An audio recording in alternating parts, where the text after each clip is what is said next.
Hello everyone, welcome to English drop. आज की इस वीडियो में मैं आपको बताऊंगा कि जो हमारे board of secondary education Rajasthan Ajmer है उनके द्वारा मॉडल क्वेश्चन पेपर है 2023 के लिए क्लास 10th का जो इंग्लिश का मॉडल पेपर है वो जारी कर दिया गया है। एक तरीके से एक ब्लूप्रिंट जारी किया गया है और आपके लिए बोर्ड एग्जाम के लिए ये बहुत मोस्ट इम्पोर्टेंट क्वेश्चन पेपर होने जा रहा है। तो एक बार आप इस पेपर को अच्छे से देख लेंगे और मैं आपको वन बाय वन करके सारे क्वेश्चंस को एक बार एक्सप्लेन करके बता दूंगा। तो बने रहिए वीडियो में। और आगे मैं बात करूंगा क्वेश्चंस के बारे में कि जो हमारा ऑब्जेक्टिव मार्क्स डिस्ट्रीब्यूशन है वो किस प्रकार है। इसमें जो टोटल हमारे परसेंटेज दे रखे हैं, टोटल मार्क्स होंगे 80, परसेंटेज हो गए हमारे 100। तो इसमें देखो 23% है वो नॉलेज के हैं, उसके बाद अंडरस्टैंडिंग के 20% होगा, मतलब 20 मार्क्स होंगे, और एप्लीकेशन के 21 और स्किल के 16%। तो ये हमारा मार्क्स का जो डिस्ट्रीब्यूशन है वो यहाँ पर बताया गया है। अब आगे जो डिवीजन ऑफ सेक्शन दे रखे हैं, मतलब आप इसको इसके मतलब जो बोल सकते हैं स्क्रीनशॉट लेके इसको रख सकते हैं कि हाँ कौन सा पार्ट है वो कितने मार्क्स का होगा। उसके बाद है मार्क्स डिस्ट्रीब्यूशन ऑफ कंटेंट की, कौन कौन से कंटेंट है हमें दिए जाएंगे। तो ये हमारा पूरा जो हमारे बुक ग्रामर और जो राइटिंग सेक्शन है वो सबको इसमें अलग अलग तरीके से डिवाइड करके बता दिया गया है।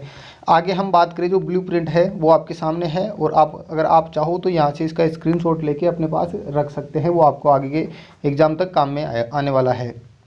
अब देखें पेपर में क्या दे रखा है। तो यहाँ से बात करें हम सेक्शन 1 के बारे में, जो कि होगा हमारा रीडिंग का पार्ट। मतलब इसमें हमें जो पैसेज दिए होंगे अनसीन पैसेज वो, तो उनके मार्क्स और क्वेश्चन है वो मैं बता देता हूँ, नंबर ऑफ क्वेश्चन कितने हैं। तो फर्स्ट क्वेश्चन होगा पैसेज दे रखा है और हमारे पास इसमें है नंबर ऑफ क्वेश्चन है 6, मतलब 6 क्वेश्चन होंगे। और आपको ये देखने को मिलेगा कि अब इसमें से लगभग क्वेश्चन है वो आपको ऑब्जेक्टिव टाइप में मिलेंगे, एमसीक्यूज टाइप में मिलेंगे। तो आप एक बार, मैं इसको धीरे धीरे स्क्रॉल करता जाऊंगा और आप इसको देखते जाएंगे एक बार, और मतलब अगर आप चाहो तो इसके फ्यूचर के लिए स्क्रीनशॉट लेके रख सकते हैं। सेकंड क्वेश्चन है फिर से हमारे पास अनसीन पैसेज दे रखा है और इसके ये क्वेश्चन है, और क्वेश्चन को एक्सप्लेन करके मैं आगे फिर नेक्स्ट वीडियो में बताने वाला हूँ। एक बार आपको एक नॉर्मल जो नॉलेज हो जाए उसके लिए मैं इसको एक बार धीरे धीरे स्क्रॉल करके आपको बताता जाऊंगा। उसके बाद आपके पास 2 लेटर दे रखे हैं जो सेक्शन बी टाइप है, उसमें राइटिंग का जो पार्ट है, जो हमारे पास जो लेटर है वो 5 मार्क्स का होगा। उसके बाद नंबर 4 है वो होगा हमारे लिए स्टोरी के लिए, स्टोरी नंबर 4 के लिए 4 की होगी, और आप स्टोरी देख सकते हैं कौन कौन सी है। उसके बाद जो एक और है वो राइटिंग सेक्शन का ही पार्ट है जो आपको पैराग्राफ राइटिंग का है, जो इसमें एक तो कोरोना वायरस वैक्सीन है, और उसके बाद एक माय फेवरेट टीचर के ऊपर 60 वर्ड के अंदर हमें लिखना होगा। फिर हमारा सेक्शन सी आ जाता है जो कि ग्रामर का पार्ट है। इसके अंदर आपको वही एक टॉपिक ग्रामर का है हमारा correct form of the verb tense से लिया हुआ, उसमें 4 क्वेश्चन होंगे। आप वो 4 क्वेश्चन दे रखे हैं वो आप देख सकते हैं, और आप मान के चलिए आप हमारी जो बोर्ड एग्जाम का पैटर्न होगा उनमें से सेम एज इट इज़ यही क्वेश्चन होने वाले हैं, बस उसमें थोड़ा बहुत आगे पीछे हो सकता है। उसके बाद जो 2 क्वेश्चन नंबर 7 में दे रखे हैं वो हमारे इनडायरेक्ट स्पीच मतलब नरेशन का पार्ट है, एक मार्क्स दोनों के दे रखे हैं। और उसके बाद आगे बात करें तो उसमें दे रखा है हमारे लिए rewrite the following sentences using connectives, मतलब जो हमारा कनेक्टिव का पार्ट था उसमें से दे रखे हैं, और टोटल 3 मार्क्स होंगे। इसमें टू और टू बोथ एंड और सो दैट का यूज करके हमें सेंटेंस को कनेक्ट करना है। क्वेश्चन नंबर 9 में फिर से दे रखा है फॉलोइंग सेंटेंस को यूज करना है, और रिलेटिव प्रोनाउन का यूज करके, एक में तो हुज दे रखा और एक हु का यूज करके हमें इन सेंटेंस को यूज करना है और जोड़ के बताना है। क्वेश्चन नंबर 10 है वो है पैसिव वॉइस का, और इसमें बहुत इजी क्वेश्चन दे रखे हैं, और हमारे बोर्ड में भी इतना ही लेवल दिया हुआ, जो बोर्ड का लेवल है वो सेम यहाँ दिया हुआ। तो आप इस पूरे मॉडल पेपर एक बार अच्छे से देखें, आपके लिए बहुत ज़्यादा ये बेनिफिशियल होने वाला है। उसके बाद हम बात करें क्वेश्चन नंबर 11 की, जो कि फ्रेमिंग क्वेश्चन का है, और उसका सेकंड पार्ट है वो क्वेश्चन टेक का है, और हमारे ग्रामर का टॉपिक दे रखा है जो कि 1 और 1 टोटल 2 मार्क्स का होने वाला है। फिर है सेक्शन डी जो कि हमारी टेक्स्ट बुक से होने वाला है, मतलब पहले तो हमें दिया जाएगा सीन पैसेज जो हमारी टेक्स्ट बुक्स में से लिया जाएगा, उसमें भी आपको एमसीक्यूज देखने को मिलेंगे।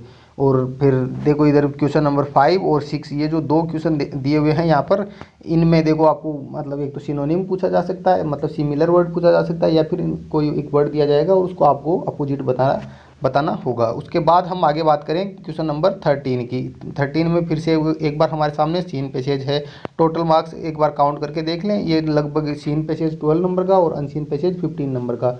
तो मतलब हमारे पास टोटल नंबर हो जाएंगे 15 और 12, मतलब 27 तो हमारे पास पैसेज आने वाले हैं। उसके बाद हम बुक के क्वेश्चंस के बारे में बात करें तो क्वेश्चन में एक दो जो हमारे पास जो मतलब 80 वर्ड्स में मतलब लॉन्ग आंसर टाइप वाले क्वेश्चन है, उनमें से एक तो दे रखा है why does the writer go to Basra, how long does he wait there and why.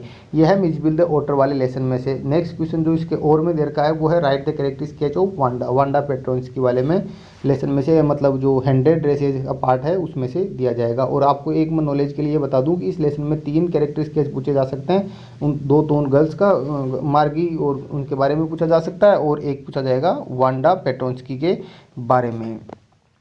Next हम आगे बात करें तो आगे दे रखा है क्वेश्चन नंबर 15। क्वेश्चन नंबर 15 में फिर से हमारे पास द प्रोपोजल लेसन में से लिखा हुआ right the character sketch which you like most in the play, मतलब जो हमारे प्ले के जो कैरेक्टर्स थे उनमें से किसी एक का कैरेक्टर स्केच जो आपको ज़्यादा अच्छा लगा उसके बारे में बताना होगा। और आगे फिर द प्रोपोजल का एक सेकंड क्वेश्चन दे रखा है। और आगे फिर हम बात करें क्वेश्चन नंबर 16 की। क्वेश्चन नंबर 16 में हमें दे रखी है explain any one of the following stanzas with reference to the context. देखो इसमें कन्फ्यूजन वाला पार्ट यह है कि इसमें रेफरेंस कॉन्टेक्स्ट भी पूछा है, साथ में नीचे ये जो 2 क्वेश्चन दे रखे हैं वो भी दे रखे हैं। तो अभी इसमें कन्फ्यूजन चल रहा है, फिक्स नहीं है कि स्टेंजा हमें देखनी पड़ेगी, पढ़नी पड़ेगी, या फिर डायरेक्ट हमें इनमें से क्वेश्चंस के आंसर देने पड़ेंगे।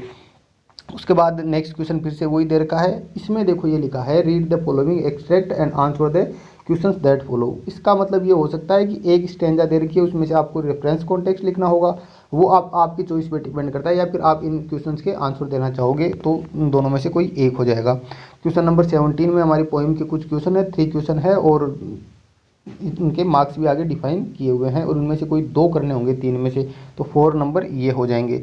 उसके बाद एक जो नया पार्ट हमारे पास जोड़ा है वो है क्वेश्चन नंबर 18। इसमें से आपको एक में तो देखो राइटर का नाम पूछा है, तो आपके लिए मैं बता दूं कि आप अपनी सभी लेसन जितने हमारे बुक्स टेक्स्ट बुक्स में लेसन है उनके जो चैप्टर का नाम और उस चैप्टर का राइटर कौन है उसका मतलब हमें पता होना ज़रूरी है, तो वो आप एक बार याद करके रखें इसके लिए।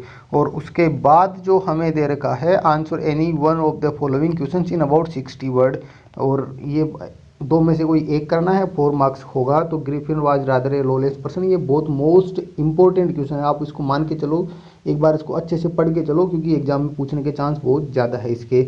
और फिर उसके बाद क्वेश्चन नंबर 20 जो हमारा आखिरी क्वेश्चन होने वाला है उसमें वही दिया हुआ answer any 2 out of 3 following questions in about 20 words. 20 words में लिखना है और कोई 2 लिखना है, तो 2 और 2 कितने नंबर हो गए हमारे पास 4, 3 में से कोई 2 करना।